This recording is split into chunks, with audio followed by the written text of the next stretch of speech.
अगर अल्लाह ना करे ईरान बिल्कुल। के अंदर जंग छिड़ जाती है, हुँ। पाकिस्तान सबसे ज़्यादा बड़ा सफरर होगा। ईरानियंस ने हम पे सर्जिकल स्ट्राइक की थी और हमने फिर उनको बिल्कुल। सर्जिकल स्ट्राइक करके बीएलए के जितने हाई रोड्स हैं उनको हुँ, हुँ। टारगेट किया था। बहुत बड़ा एक अटैक हुआ था मकरान कोस्टल हाईवे के ऊपर, हुँ, हुँ। एफसी के और ओजीडी सिलिकॉन वैली के ऊपर। उसको भी जब खुरा निकालना शुरू किया हमारी इंटेलिजेंस एजेंसीज ने, तो वो जाके ईरान की टेरिटरी के अंदर निकला, जो कि obviously it's not a good picture, it's an अगली पिक्चर। एक तीन ममालिक हैं, तीनों ममालिक मुसलमान हैं, एक साइड पे ईरान है, एक साइड पे अफगानिस्तान और एक साइड पे पाकिस्तान है। इन तीनों ममालिक को तो एक ब्लॉक बना के और फिर उसके बाद सेंट्रल एशियन ममालिक को साथ मिला के, दूसरी साइड से तुर्की को साथ मिला के, could have come up with a very strong block, economic block over here. सबसे बड़ा स्टेक होल्डर सारी लड़ाई का जिसको फायदा हो रहा है वो अमेरिका से भी ज्यादा इंडिया है। अस्सलाम वालेकुम नाज़रीन, मोहम्मद क़ज़ाफ़ी की मतलब फिर हाजिर है नए दौर के प्लेटफॉर्म से। नाज़रीन, हमारे बड़े ही प्यारे गेस्ट सलमान जावेद साहब एक मतलब फिर हमारे साथ मौजूद हैं। नाज़रीन, जिस तरह के ईरान में एक वाक़या हुआ जिसमें 8 पाकिस्तानियों को कत्ल कर दिया गया और उसको बीएलए के लोगों ने किया है। अब इस हवाले से सलमान जावेद से अच्छा हमारे पास कोई गेस्ट मौजूद नहीं था, तो मौजूदा सूरत हाल में सोचा इन्हीं से हम पूछें कि ये असल वाक़या है क्या और ईरान क्यों बीएलए को सपोर्ट कर रहा है या बीएलए को इस तरह की कार्रवाइयाँ करने दे रहा है अपने एरिया में। अस्सलाम वालेकुम सर। वालेकुम अस्सलाम। सर, सवाल तो मैंने कर दिया है कि आप कैसे देखते हैं ईरान क्यों इस तरह की लोग हैं उनको सपोर्ट कर रहे हैं? अच्छा देखें, जो ये ईरान का मामला है ना, ये काफ़ी सेंसिटिव सा है। सेंसिटिव इसलिए है क्योंकि जब भी आप ईरान के मतलब बात करेंगे तो उसको बिल्कुल ट्रांसफॉर्म कर दिया जाता है या उसको मिसकंस्ट्रू कर दिया जाता है या उसको इस तरीके से पेश किया जाता है जैसे ये कोई सेक्टेरियन इशू है। इसका सेक्टेरियनिज्म से कोई ताल्लुक नहीं है। शायद ईरानियन स्ट्रेटेजिक माइंडसेट जो उसके अंदर हो, पाकिस्तान के एंड पे एटलीस्ट नहीं है। पाकिस्तान का ना अफगानिस्तान से कोई इस तरह का इशू है, ना पाकिस्तान का ना कोई ईरान से ऐसा इशू है।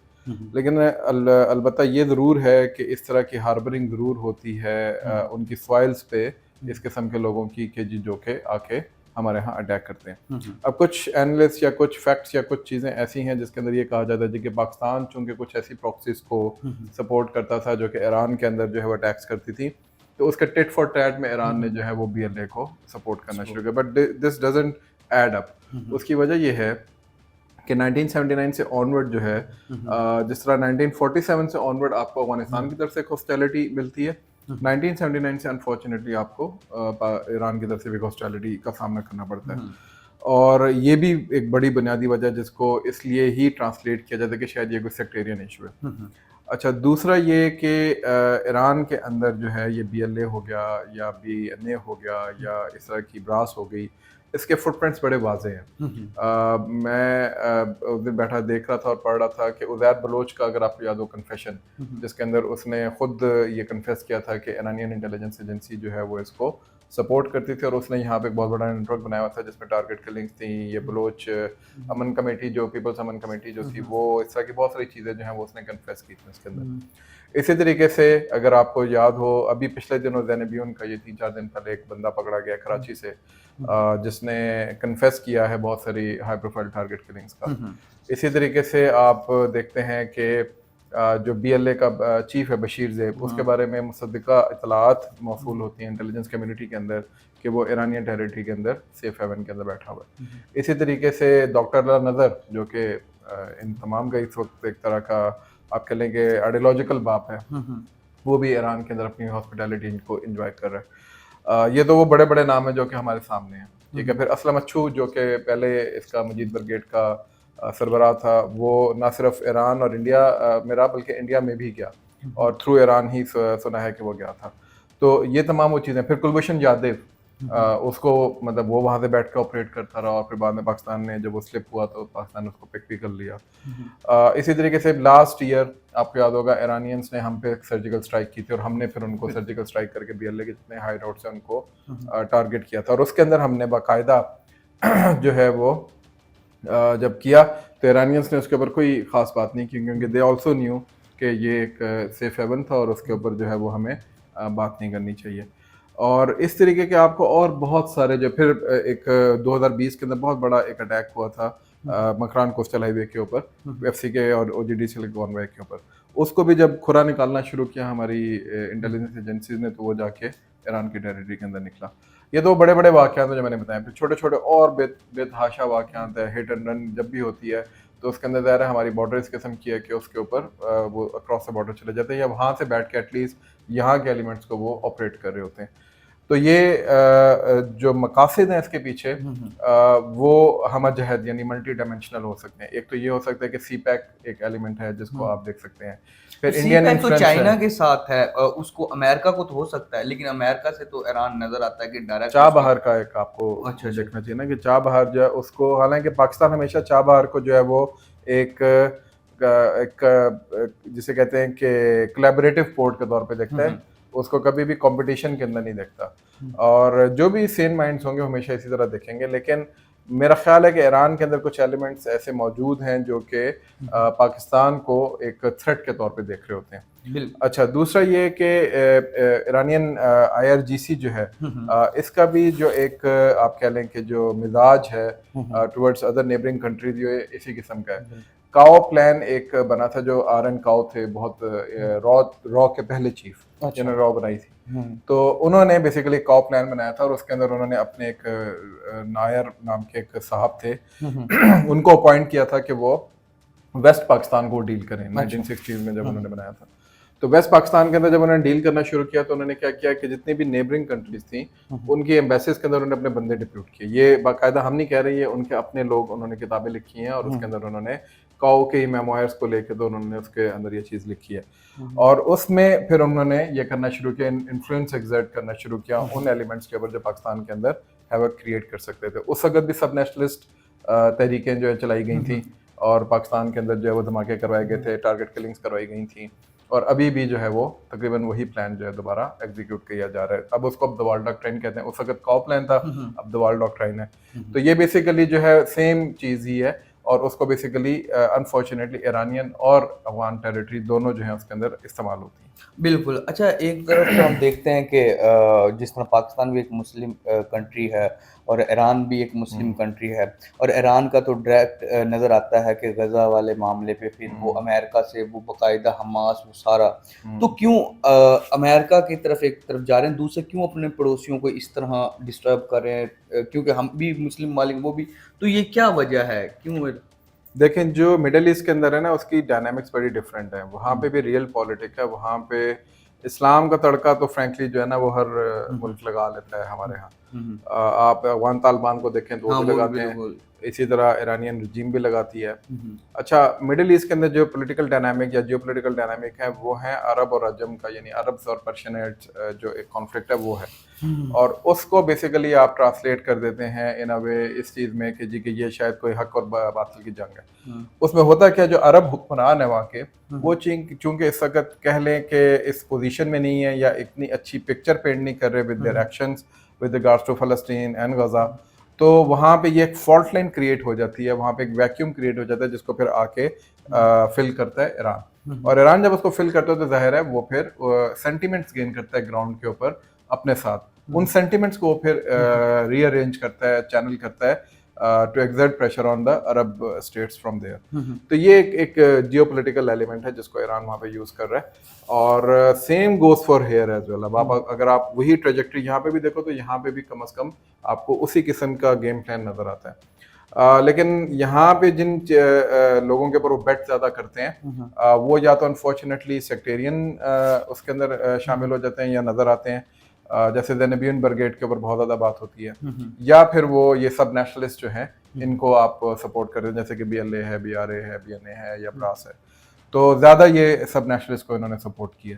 تو اس وجہ سے ایرانینس جو ہیں، اچھا پھر اس کی وجہ یہ ہے کہ وہاں پر بھی ان کے پاس ایک سافٹ پاور ہے، وہاں پہ بھی ظاہر ہے اپنا یہ کرتے ہیں مڈل ایسٹ کے اندر، اور یہاں پہ بھی ایران کا افغانستان میں اور پاکستان میں بھی ایک سافٹ ایلیمنٹ موجود ہے. اگین وہی آپ والی بات کہ برادرانہ اسلامی ملک کی وجہ سے بالکل. پھر انقلاب والا مسئلہ جو 1979 میں آیا تھا تو لوگ اسلامی انقلاب کے طور پہ اس کو تعبیر کرتے ہیں. پھر ایک ظاہر ہے ایک آپ کی اہل تشیع کمیونٹی بہت بڑی تعداد میں یہاں پہ موجود ہے. مطلب یعنی جو میرا خیال ہے کہ 2 اہل تشیع ممالک ہیں، ایران اور آذربائیجان، اس کا جو سب سے بڑا میرا خیال ہے اہل تشیع کی کمیونٹی ہے وہ پاکستان کے اندر ہے. تو یہ یعنی مجھے کنفرم نہیں ہے لیکن یہ ایک میری شاید ایک تھنکنگ ہے کہ یہ شاید اسی طریقے سے ہے. تو یعنی یہ تمام معاملات موجود ہیں، تو اس کا ایک اس کو وہ فالٹ لائن کے طور پہ یوز کرنے کی کوشش کرتا ہے، جس میں ظاہر ہے وہ اوبویسلی فیل بھی ہوتا ہے. پھر اسپیناج کرنے کی کوشش کی جاتی ہے، اس کے اندر ایک ब्यूरोक्रेट साहब भी थे हमारे, वो भी पकड़े गए थे इस हवाले से। तो इस तरह के 2-3 वाक़यात आपके सामने आते हैं जिसके अंदर आपको ऐसा समझ में आता है कि ईरान जो है वो पाकिस्तान को एज़ अ फ्रेंडली स्टेट नहीं देख रहा, बल्कि एक हॉस्टाइल स्टेट के तौर पे देख रहा है। जिसकी वजह से फिर ज़ाहिर है पाकिस्तानी रियासत को भी उसी तरीके से रिस्पॉन्ड करना पड़ता है। जो कि obviously it's not a good picture, it's an अगली पिक्चर। एक 3 ममालिक हैं, तीनों ममालिक मुसलमान हैं। एक साइड पे ईरान है, एक साइड पे अफ़गानिस्तान और एक साइड पे पाकिस्तान है। इन तीनों ममालिक को तो एक ब्लॉक बना के और फिर उसके बाद सेंट्रल एशियन ममालिक को साथ मिला के, दूसरी साइड से तुर्की को साथ मिला के, they could have come up with a very strong block, economic block over here. Unfortunately आपको चीज़ नज़र नहीं आती और उसके अंदर ज़ाहिर है फिर जो एक्सटर्नल स्टेक होल्डर्स हैं वो अपना अपना किरदार अदा करते हैं। सबसे बड़ा स्टेक होल्डर इस सारी लड़ाई का जिसको फ़ायदा हो रहा है वो अमेरिका से भी ज़्यादा इंडिया है। अच्छा, बिल्कुल। हाँ, ज़ाहिर बात है, उनको तो इनडायरेक्ट फ़ायदा होना ही है। मतलब उसमें सिर्फ पाकिस्तान का नुकसान नहीं है। हाँ, उनको देखें उसमें ईरान अगर वॉलेटाइल रहता है वो भी इंडिया के ऊपर डिपेंडेंट हाँ, रहेगा बहुत सारी चीज़ों के लिए। अफगानिस्तान वॉलेटाइल रहता है वो वो भी भी इंडिया इंडिया पे पे रहेगा। डिपेंड है, बिल्कुल। और सेंट्रल एशियन रिपब्लिक्स भी वो चाहेंगी कि हमें कोई ऐसा सेटअप मिल जाए जिसके थ्रू हम फिर जो है वो अपनी इकोनॉमी को बेहतर कर सकें। बिल्कुल। अच्छा सर, अभी रिसेंटली कुछ दिन पहले मैंने डॉक्टर मलिया लोधी जो डिप्लोमेट भी हैं अमेरिका में, होती हैं, उनसे मैंने बात की। उनका कहना है कि अगर ईरान की अमेरिका से डायरेक्ट कुछ होता है कॉन्फ्लिक्ट या जो भी चीज़ें होती हैं फ्यूचर में, पाकिस्तान ईरान का साथ देगा। लेकिन यहाँ तो वाक़यात तो कुछ और बता रहे हैं, चीज़ें तो कुछ और बता रही हैं कि इस तरह नहीं है। लेकिन वहाँ के लोगों का ये कहना है। आप देखें पाकिस्तान अपनी पॉलिसी में, फॉरेन पॉलिसी में बड़ा क्लियर है। पाकिस्तान के नज़दीक ईरान जो है अपनी फॉरेन पॉलिसी के एतबार से, अपने स्ट्रेटेजिक इंटरेस्ट के एतबार से, नेशनल इंटरेस्ट के एतबार से ईरान को हम कभी भी अपने एनिमी के मैट्रिक्स में नहीं रखते, यानी वो दुश्मन नहीं है हमारा। लेकिन अगर उधर वहाँ पे कोई ऐसे elements, we are not saying कि whole of the Iranian state is against Pakistan, you know, ऐसा नहीं है। जिस तरह तालिबान की भी अगर हम बात करते हैं तो हम ये नहीं कहते कि सारे तालिबान या सारा अफगानिस्तान कुछ पाकिस्तान ग्रुप, के कुछ खिलाफ है। धड़े, कुछ धड़े होते हैं जो पावरफुल होते हैं, जिनका पॉलिसी के अंदर या उसके इम्प्लीमेंटेशन के अंदर बड़ा इन्फ्लुएंस होता है, तो वो इन चीज़ों को इम्पैक्ट करते हैं। तो Pakistan obviously as a same state will look towards those elements. अगर देखें पाकिस्तान ने एस्केलेट करना होता तो पाकिस्तान के पास बड़े मौके थे, पाकिस्तान बड़े आराम से इसका एस्केलेट कर सकता था। तो पाकिस्तान ने कभी भी एस्केलेट नहीं किया। पाकिस्तान ने हमेशा डिप्लोमेटिकली जो है इसको एड्रेस करने की कोशिश की है। इसीलिए ईरानियन एम्बेसडर ने कल ही मेरा ख्याल है बयान दे दिया है कि जी कि ये बड़ा अच्छा वाक़या नहीं था और इसके ऊपर हम लोग जो है वो इन्वेस्टिगेट करेंगे वगैरह वगैरह, जो भी उनकी तरफ से था।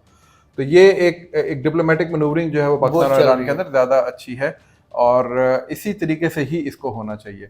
लेकिन और इसीलिए वो मलिया लोधी साहिबा वाली बात बिल्कुल ठीक है कि अगर अल्लाह ना करे अगर रीजनल कॉन्फ्लिक्ट के अंदर ईरान एक साइड पे खड़ा होता है तो पाकिस्तान ने ज्योग्राफिया को देखना है ना। पाकिस्तान ने ये तो नहीं देखना कि वो किधर जाके खड़ा होगा। तो Pakistan will definitely side with Iran कि यार ये लड़ाई मुश्किल से अफगानिस्तान के अंदर खत्म हुई है तो आप वापस ईरान के अंदर ले आए। तो उसका स्पिल ओवर इफेक्ट किस पे आएगा? अगर अल्लाह ना करे ईरान के अंदर जंग छिड़ जाती है तो सबसे ज्यादा स्पिल एग्जैक्टली पाकिस्तान, क्योंकि अफगानिस्तान तो कोई नहीं जाएगा। अफगानिस्तान में जाके वो क्या करेंगे? तो उन्होंने पाकिस्तान ही आना है। तो अल्लाह ना करे कि इस तरह का कोई वाकया हो तो ज़ाहिर है अरब स्टेट्स के अलावा पाकिस्तान सबसे ज़्यादा बड़ा सफरर होगा।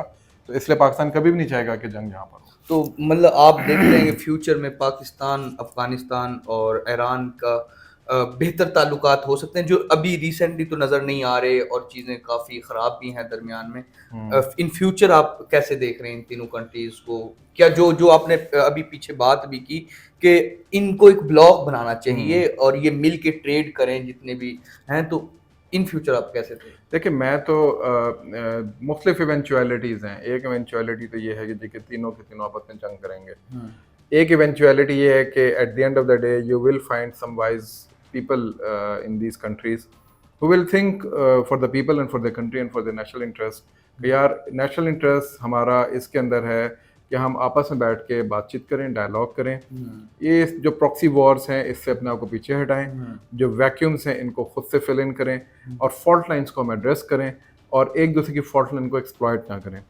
और फिर उसके बाद आप रीजनल ब्लॉक के ऊपर, एक इकोनॉमिक ब्लॉक के ऊपर बात कर सकते हैं जिसके अंदर ऑब्वियसली वो डिफेंस ब्लॉक भी होगा।